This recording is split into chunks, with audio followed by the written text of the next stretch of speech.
కూటమి అధికారంలోకి వచ్చాక రైతు సంక్షేమమే ధ్యేయంగా కనబడుతోంది అన్న వారు నేడు కరువయ్యారు. రైతు కష్టాలను పక్కన పెట్టారు అని తెలుపుతూ రైతుకు గిట్టుబాటు ధరలు, నష్టపరిహారం, రైతు భరోసా తక్షణమే పరిష్కరించాలని డిమాండ్ చేశారు.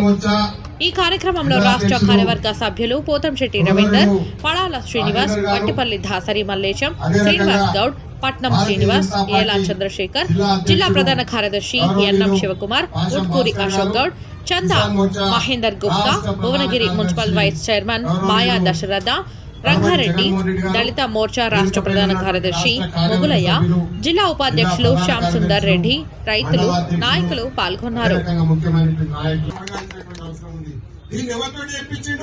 కాంగ్రెస్ పార్టీ జాతీయ అధ్యక్షుడు ఖర్గేతోటి చెప్పించాడు. మరి ఎక్కడ పోయింది నీ ఆలోచన అని చెప్పేసి అడుగుతా ఉన్నాం. ఇది ఒకటే కాదు, వాళ్ళు చెప్పింది ఒకటి ఏంటంటే, మీరు ఎవరైనా సరే ఇవాళ కేంద్ర ప్రభుత్వం బోనస్ ఇస్తలేదు. నా దగ్గర ధైర్యం ఉంది, నా దగ్గర అన్ని రకాల శక్తి ఉంది.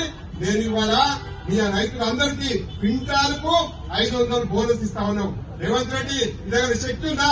నిజంగా నువ్వు శక్తివంతుడైనా ఒకసారి ప్రజలకు సమాధానం చెప్పాలని చెప్పేసి భారతీయ జనతా పార్టీ తెలంగాణ పక్షాన ప్రశ్నిస్తా ఉంది.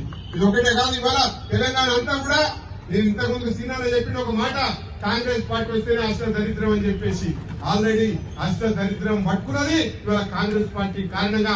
వర్షాలు పడకుండా వడగళ్ల పాలై రైతులందరూ కూడా ఆందోళనకు గురవుతున్నారు.